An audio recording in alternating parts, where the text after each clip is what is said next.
Bismillahirrahmanirrahim. İttihad-ı Ulema ve Peygamber Sevdaları Vakfı Dünya Kudüs Haftası Mesajı 2022.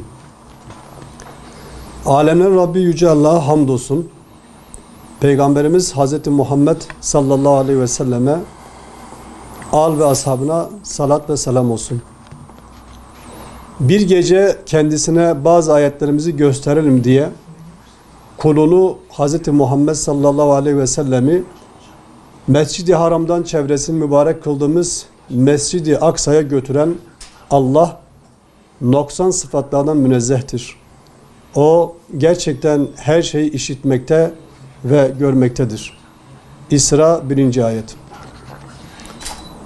Kudüs davası ümmetin ortak davasıdır. Ümmeti izzete götürecek, vahdeti sağlayacak, ümmetin en şiddet düşmanını zillete mahkum edecek en önemli davalardan biridir. Kudüs'e sahip çıkmak, Kudüs'ü gündeme getirmek, Kudüs'ün kurtuluşu için çalışmak bütün Müslümanlara farzdır. Kudüs, ümmetin, Müslüman halkların namus davası hükmündedir. Bizler Kudüs davasına hizmet edecek, Kudüs'ün kurtuluşuna katkı sağlayacak, Kudüs davasını Müslüman halkların gündemine getirip tanıtacak her hayırlı platformun gün ve haftanın yanında olacağız. Hiçbir etkinliği diğerine alternatif veya rakip görmeyerek her hayırlı hizmete sahip çıkacağız inşallah. Kudüs özgür oluncaya kadar her saatimizin, tüm zamanımızın değişmez maddesi yine Kudüs olmaya devam edecektir.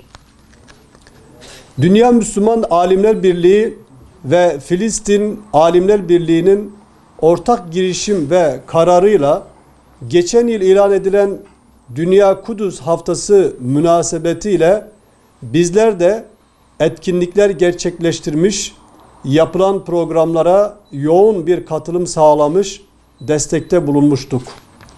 Bu yılda inşallah 25 Şubat 4 Mart tarihleri arasında kutlanacak Dünya Kudüs Haftası'nda bünyemizde birçok program düzenleyecek, birçok etkinliğe imza atacak, Kudüs davasına hizmet edecek faaliyetleri hayata geçireceğiz.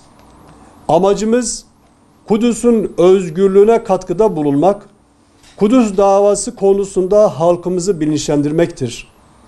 Kur'an-ı Kerim'in ifadesiyle İslam ümmetinin en büyük düşmanı olan Siyonist Yahudilerin esaret ve işgali altında bulunan ilk kıblemizin esaretten kurtuluşuna hizmet etmeye vesile olmaktır.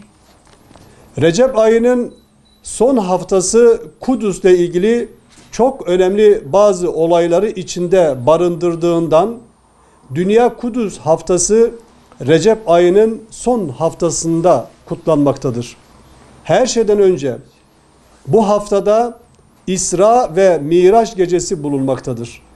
Bilindiği gibi bu gecede Peygamber Efendimiz sallallahu aleyhi ve sellem Yüce Allah'ın emriyle önce Kudüs'e, Mescid-i Aksa'ya gitmiş, sonra da göklere yükselmiştir. Yine Hicri 583 yılının Miraç gününde Kudüs Fatihi Selahaddin Eyyub komutasındaki İslam ordusu Hıttin Muharebesi'nde Haçlılara galip gelerek ilk kıblemiz Mescid-i Aksa'yı özgürlüğüne kavuşturmuştur. Bizler de Selahaddin Eyyubi'nin takipçileri ve varisleri olarak Kudüs'ün kurtuluşu için ne gerekiyorsa yapma azmindeyiz. Gücümüz el verdikçe bu davayı omuzlayacak, her platformda bu davanın sözcüsü ve destekçisi olacak ve elimizden geleni yapacağız inşallah. Kudüs'ü hafta boyunca her platformda gündem edecek ve bütün sosyal medya hesaplarımızda bunu yayacağız. Ayrıca 25 Şubat günü saat 11'de Kudüs Haftası etiketiyle bir hashtag çalışmamız olacak. Birçok ilde halkın her kesiminde insanın katılımıyla salon etkinlikleri düzenleyeceğiz. Diyarbakır, Batman, Cizre, Kahta, Van, Elazığ, Bingöl, Kayseri, Konya, Adana, Mersin, Osmaniye, Tarsus, Antep, Şanlıurfa, Ankara, İstanbul, İzmir, Bursa, Yalova, Balıkesir, Bilecik, Kocaeli, Sakarya, Düzce, Gümüşhane ve birçok il ve ilçede 25 Şubat günü Cuma namazı çıkışı kitlesel basın açıklamaları düzenleyeceğiz.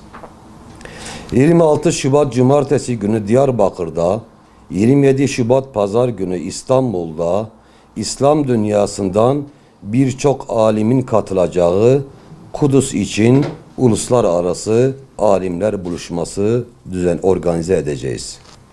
25 Şubat ve 4 Mart tarihleri arasında ulaşabildiğimiz onlarca dernek seminer salonlarında erkek, kadın ve gençlere ayrı olacak şekilde Kudüs konulu seminerler düzenleyeceğiz. Birçok ilde muhtelif yerlere Mescid-i Aksa ve Kudüs ile ilgili sorumluluklarımızı hatırlatan mesaj ve sloganların olduğu brandalar hazırlayıp asacağız. Miraç gecesinde camilerde idrak edilecek programlara katılım sağlayacak, manevi atmosferinden azami derecede istifade edeceğiz. Ulaşabildiğimiz üniversite kulüplerini üniversitelerde etkinlik yapmaya çağıracak, bu konuda kendilerine destek olacağız.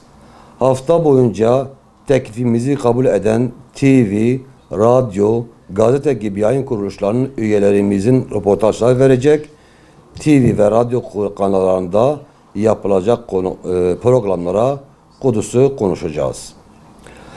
Havaların iyi olması durumunda Diyarbakır'da Kudüs ve Mescid-i Aksa ile ilgili yazılan eserlerin seslendirileceği ilahi konser, açık alan ilahi konseri inşallah düzenlemeye çalışacağız.